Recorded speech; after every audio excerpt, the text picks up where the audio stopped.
Hello friends, তোমরা সবাই কেমন আছো? আশা করি ভালো আছো আর আমিও ভালো আছি। তো দেখো, আজকে চলে এসেছি একটি দুপুরের মেনু নিয়ে। তো আজকে সিম্পল মেনু তোমাদের সঙ্গে আমি শেয়ার করতে চলেছি। তো তোমরা দেখতে থাকো ভিডিওটি, আশা করি তোমাদের ভালো লাগবে। তো প্রথমেই দেখো, ভাতটা বেড়ে নেব। তো গরম গরম ভাত, তো ভাতটাকে একটু ভালো করে সাজিয়ে গুছিয়ে নিতে হবে। তো ভাতটা দিয়ে দিলাম থালায়, দিয়ে দেখো একটু চেপে চেপে ভাতটাকে ভালো করে সাজিয়ে নেব।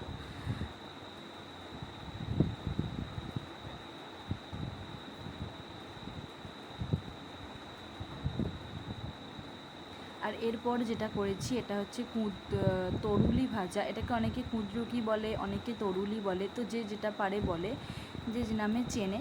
তো আমাদের তরুলিই বলি। তো তরুলি ভাজা করেছি। আর এখানে আর করেছি হচ্ছে লাউ শাক আর আলু হচ্ছে সিদ্ধ পোস্ত দিয়ে মাখা, নুন তেল আর পোস্ত, কাঁচা পোস্ত দিয়ে মাখা হয়েছে। হচ্ছে লাউ শাক।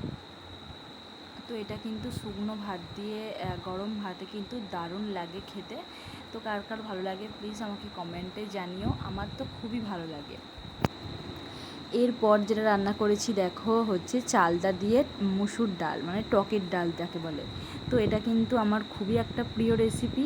আর দেখো, এই চালটা কিন্তু এখন বাজারে অ্যাভেলেবেল, তো পাওয়া যায়, সব সময়তেই পাওয়া যাচ্ছে। তো চালটা দিয়ে সর্ষে ফোড়ন দিয়ে টকের ডাল করেছি।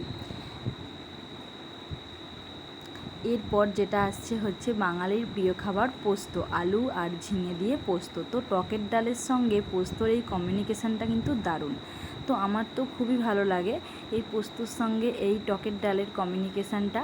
তো তোমাদের কেমন লাগে তোমরা আমাকে অবশ্যই জানিও। আর টকের ডালের সঙ্গে পোস্ত কিন্তু খেতে দারুণ লাগে। তো এটাই ছিল আজকে সিম্পল মেনু।